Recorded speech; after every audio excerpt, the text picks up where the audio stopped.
A robótica é un campo dentro da enxeñería que combina a mecánica, a electrónica e a informática. A parte de mecánica é para definir o corpo do robot, por exemplo, se son brazos robóticos va a ter a forma de un brazo humano, ou pode ser incluso como os animais, temos canes robóticos. Despois temos a parte de electrónica que va a permitir combinar diferentes tipos de sensores para recibir o que existe ao rededor do robot. E finalmente tenemos a informática, que é o programa que decide, según a información que veñen dos sensores, que va a facer o robot, como va a moverse. A robótica ten dous campos de aplicación principais. O primeiro é a robótica de servizos, que é a que utilizamos para axudar as persoas, por exemplo, nos hospitais. E logo temos a robótica industrial, por exemplo, brazos robóticos que están nunha cadea de ensamblaxe de coches. Pero, además destes campos de aplicación que temos actualmente e que ya coñecemos, tamén hai moitos novos. Por exemplo, utilizar robots na casa que nos axuden a facer as tareas diarias ou incluso robots en calquer campo que sexa moi complicado, por exemplo, os robots submarinos. Nos traballamos no grupo de sistemas intelixentes e a nosa investigación consiste en varias líneas. Unha primeira na utilización da inteligencia artificial en diferentes campos. Por exemplo, na decisión de que accións va a hacer o robot según a información do entorno.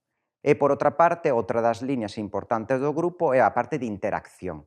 Como o robot va a decidir que facer cando está diante dun humano. Dentro dos logros do grupo de investigación podemos destacar a creación dunha spin-off dunha empresa chamada Situm que crea sensores para localización en interiores. É moi importante, en primer lugar, para a robótica, para que esos robots localícense en edificios, xa que non existe o GPS dentro dos edificios, ou incluso para outros servicios onde sexa importante localizar unha persoa dentro dun entorno como pode ser un aeroporto. Eso sería un dos hitos dentro da investigación e da transferencia do grupo. Outro dos hitos máis recente é a participación en varios proxectos europeos. Por exemplo, estamos participando nun proxecto sobre a vixilancia de infraestructuras que se chama Aerogamp, en colaboración con compañeiros de Portugal, e logo tamén agora estamos participando en un segundo proxecto que é Robota, donde usamos brazos robóticos colaborativos para realizar tarefas destras, que precisan de moita destreza na manipulación. Por exemplo, ensamblaxe de bonecos, ou pode ser o corte de carne, asistir a un carniceiro que va a cortar carne, ou manipulación de froita, coller a froita de unha maneira delicada para que non se estropee.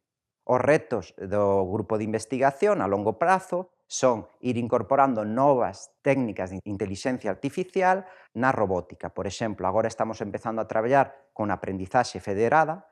A idea é utilizar varios robots que fan tareas similares e recuperan información desas tarefas e logo a comparten. Desta maneira, os robots poden aprender uns de outros e aprender moito máis rápido a facer tarefas, porque unha das grandes limitacións da robótica actual é facer xeneralizable as tarefas que os robots van a aplicar.